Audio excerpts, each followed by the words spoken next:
You can custom design your music logs. Here's how. Open the Music Logs window, then Options, Edit Log Formats. You can see I have a number of log templates in my library. You can have as many as you want, though seldom will you need more than one or two.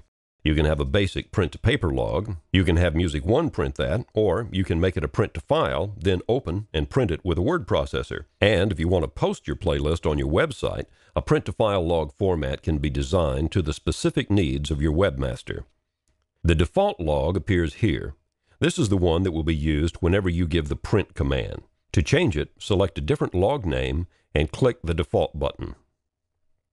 The autolog format is used only if you are going to custom design your own digital automation log format. Music One already has log file templates built in for all of the most widely used digital systems, so you probably won't ever need to do anything here. Should you accidentally click something into the field, though, don't worry because it won't be recognized by the system unless you specifically give instructions for M1 to use it. You can edit or change any of your log format templates by selecting the name and then opening the Edit menu. Here's how to create a new log format design. Open File, New, and name it. Under Reset Format, you select the kind of printer you'll be using if you have Music One print to paper. Your log design can be either 1 or 2 lines for each unit, a unit being either a song or a non-music item. And each unit can have its own specifics. You may have music data print one way, jingles, liners, and promos print a slightly different way. In other words, you can select the font size and the style for each item and the positioning of each data field on the page. With the Mode button, you determine if Music One will print the log to paper or to a file. The top 3 buttons are for print to paper. The bottom 3 tell Music One to print to file, either fixed width, tab, or comma delimited. If it's to be a print to file, you can tell Music One how to name each file. Here we will have it named log, and then month, date, and year, and the extension will be txt. In the date field, we set the parameters as mmDDYY, or we could do it mmDDYYYY for a 4-digit year. The Date Formats field is used if you are creating a custom automation log and dates are required within the body of the log itself. You'll probably want your log to print with simple black ink, so I'll select black here. Now to tell Music One what to include on the log. We do it this way. First, click into the Line 1 space up near the top to get an area selected.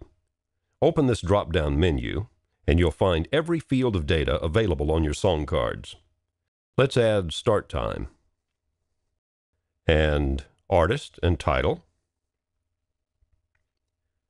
To change the order of the fields across the page, select a field name and use the arrow buttons at the top of the screen.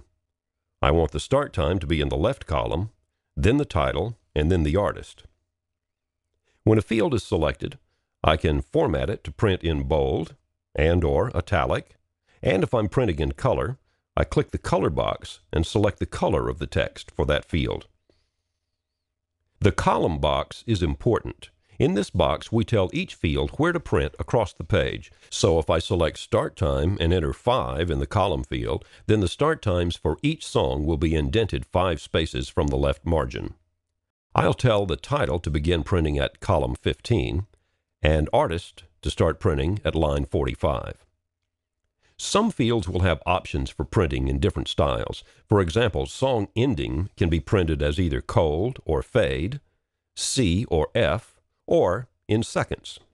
If you add a field which has a style, something will appear in the style box.